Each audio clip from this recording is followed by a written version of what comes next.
Hi, എല്ലാവർക്കും സുഖമല്ലേ? ഞാനിന്ന് വെണ്ടക്ക മെഴുക്കുവരട്ടി എങ്ങനെയാണ് ഉണ്ടാക്കുന്നതെന്ന് കാണിക്കാൻ പോവുകയാണ്. ഞാനിവിടെ വെണ്ടക്ക ചെറിയ ചെറിയ കഷ്ണങ്ങളാക്കി എടുത്ത് വെച്ചിട്ടുണ്ട്. ഞാൻ ഒരു പിടി വെണ്ടയ്ക്കേ എടുത്തിട്ടുള്ളൂ കേട്ടോ. ഇനി ഇതിന് എന്തൊക്കെയാണ് ആവശ്യമെന്ന് നമുക്ക് നോക്കാം. വെണ്ടക്കായ് ഒരു പിടി കഷ്ണങ്ങളാക്കിയത്, സവാള ഒന്ന് നീളത്തിലരിഞ്ഞത്,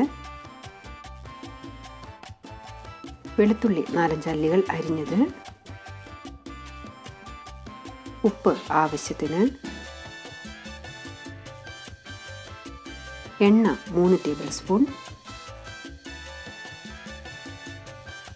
പച്ചമുളക് 4 എണ്ണം, കറിവേപ്പില ആവശ്യത്തിന്. ഇനി ഇത് എങ്ങനെയാണ് ഉണ്ടാക്കുന്നതെന്ന് നമുക്ക് നോക്കാം. ഞാനിവിടെ ഒരു കടായി ചൂടാകാൻ വെച്ചിട്ടുണ്ട്. കടായി ചൂടായതും നമുക്കതിലേക്ക് എണ്ണ ഒഴിച്ചു കൊടുക്കാം. മെഴുക്കുരുട്ടി വെക്കുമ്പോൾ ഇത്തിരി എണ്ണ കൂടുതൽ ഒഴിച്ചാലും കുഴപ്പമില്ല കേട്ടോ. എണ്ണ ചൂടായതും നമുക്കതിലേക്ക് സവാള, വെളുത്തുള്ളി, പച്ചമുളക്, കറിവേപ്പില, വെണ്ടക്ക ഇതെല്ലാം ഇട്ട് കൊടുത്തിട്ട് നന്നായിട്ടൊന്ന് വഴറ്റണം.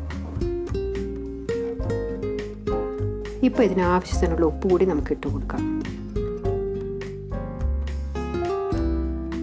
ഇനി നമുക്കിത് കുറച്ച് നേരത്തേക്കൊന്ന് അടച്ച് വെച്ച് വേവിക്കാം. തീ കുറച്ചിടണം കേട്ടോ. ഇപ്പോൾ ഒരു 5 മിനിറ്റ് ആയിട്ടുണ്ട്. നമുക്ക് തുറന്ന് നോക്കാം. വെണ്ടയ്ക്ക ശരിക്കും വെന്തിട്ടില്ല.